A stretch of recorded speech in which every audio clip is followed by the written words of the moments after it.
Alright, so today we're going to tie a rabbit streamer I like to tie. I'm going to be using a two-toned red and black cross-cut rabbit, and then this is like a salmony orange straight-cut rabbit. First thing we're going to do is take our hook. So this is, I think, a size 4, 3XL. We're going to take our thread, lay it onto the hook, get a little bit of thread down, take that tag off, and we're just going to do some looser wraps on the way down, and we'll just lock it down there. That's not necessarily going to be the back of the fly, that's just where we're going to leave that thread for now. We're going to take some wire,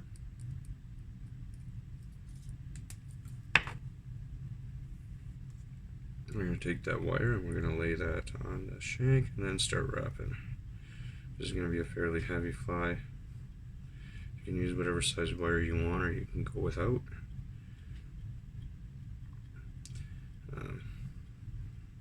This fly is actually a little on the heavy side. I'd probably use different lead next time. To get your tag ends off, you could just spin them, just like wire. And then I like to use the back of my nail and I like to push those down. Same on the front. Now the thing with lead wire is you don't want to be wrapping your thread in between it. When you do that, you're essentially going to be pushing that lead apart. So what you want to do is you want to be locking in those tag ends. That's most important. So make sure those first couple wraps count and you're actually picking up that tag from the lead. Once you got that tag end, you're going to start moving your thread up. Now, to avoid sinking into that lead, because you wrap the lead from the back to the front, it's going to have a lean like this. So when you're applying your thread, you actually want to be going the opposite way, so that you're over top of the lead rather than in between it.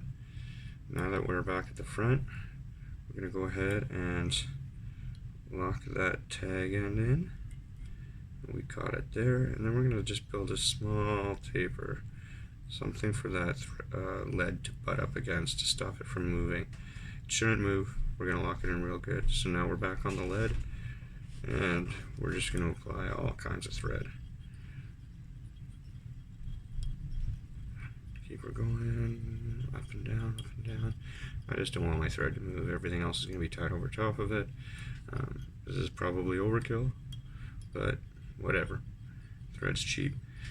So we're going to build a taper now at the back too.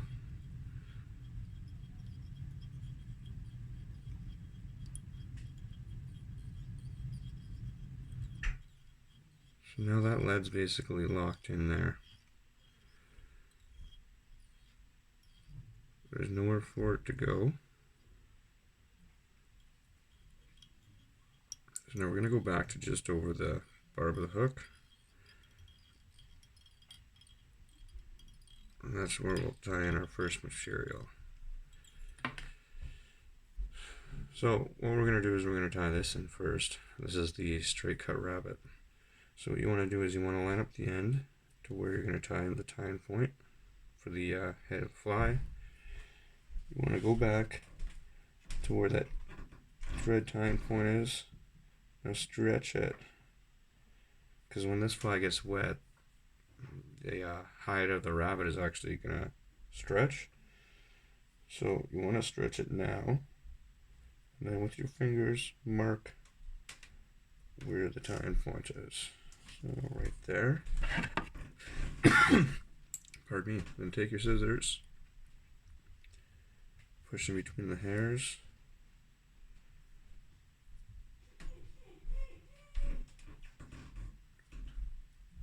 and then hold them back.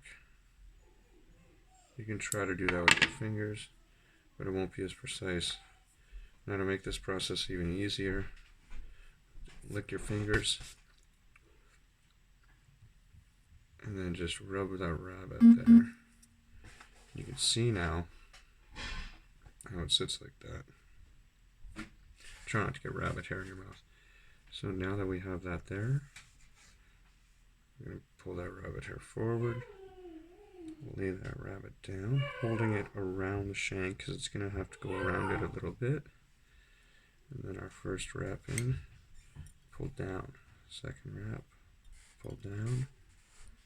Third, pull down. Now, this is when you take your time. You make sure that your wraps are close together, pretty much over top of each other.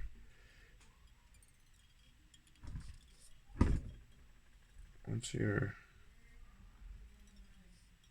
satisfied it's locked down, pull it all back. Do a couple wraps in the front, tight to that rabbit, so we can lock it right in.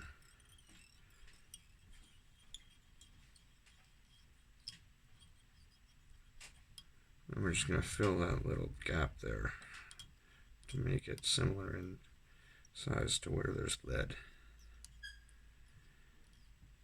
Okay, now the next part, we're going to take that cross-cut rabbit. You want the fibers flowing backwards, obviously. So what we're going to do is we're going to hang it so that the fur is facing me and the hide is facing away from me.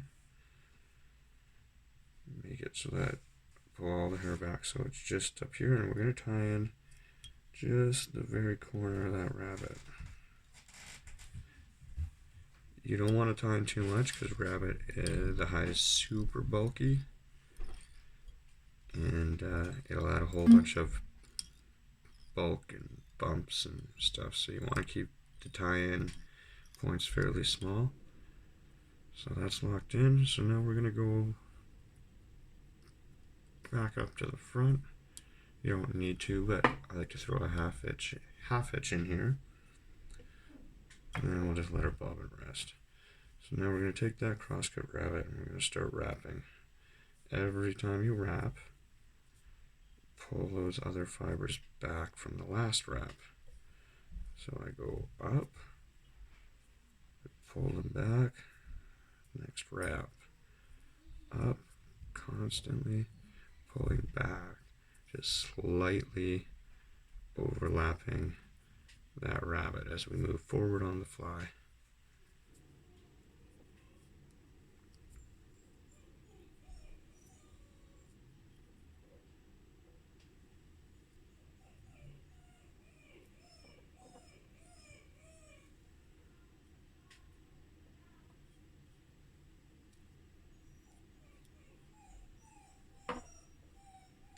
Okay, so once you get that rabbit to the very end, you gotta hold it there as best you can.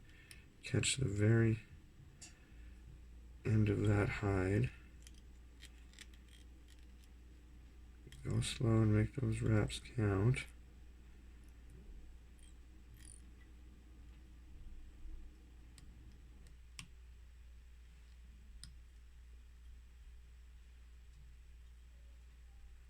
And lock it in real good there. Don't fill up too much of this space with thread, just make sure that rabbit there is locked in. I'm going to do another half hitch. Now, what we're going to do is we're going to take this red rabbit, the cross-cut rabbit we just used to build that body up. We're going to start separating it down to the sides. Try to keep that tailing material out of there, but the rest of the rabbit, you want it all flowing downwards. Try to separate it as best you can.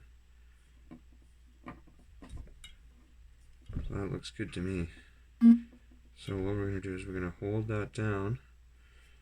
We're going to pull that back up as tight as we can, and then we're going to hold it right there. And then lock that down. You want it to go even more as tight as you can.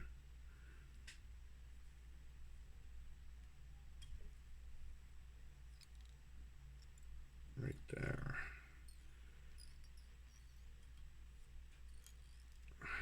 So that's locked in there now. We're going to do one more half hitch just to be sure. All that half hitch is doing is it's preventing my thread from backing off in case it loses tension. We're gonna go and we're gonna cut a bunch of that rabbit off, trying to cut it at an angle as much as we can.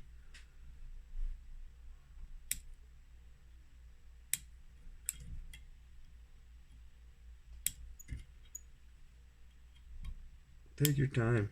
There's no rush. Ooh, I cut my thread. We can save this. We can save this. So I'll just put it right back onto the old thread. Looks like the old thread stayed. Now we'll give it a good couple wraps. Alright, crisis averted. And we'll take that new tag off.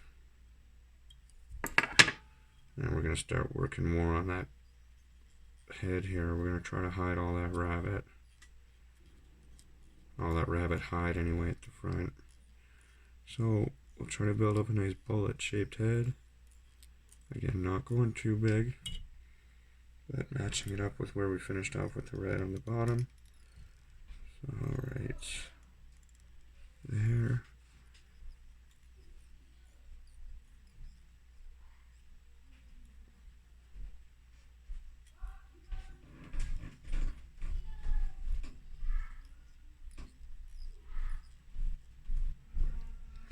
Now, before your head's perfect, grab your whip finishing tool, because you still need to do whip finish, and use those last wraps to build up your head as well.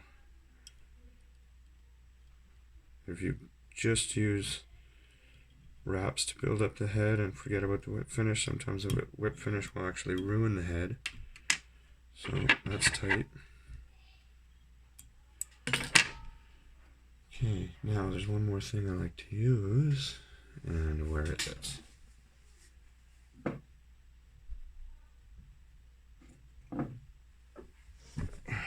Right here.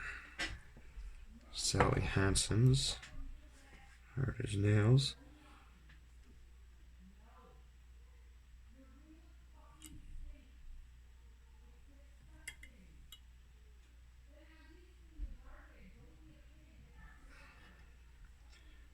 So just brush that on. Now that head's pretty much bulletproof. So there you have it. You can do all kinds of colors. You can use two-tone for both. You'll see it's a nice contrasting fly. I'd actually prefer, looking at it now, to have gone dark color on top and then the light on the bottom, but it is what it is. It's actually the only crosscut I have right now. So there you go. It's a crate streamer. All kinds of fish will eat it: bass, pike, trout, salmon. Enjoy.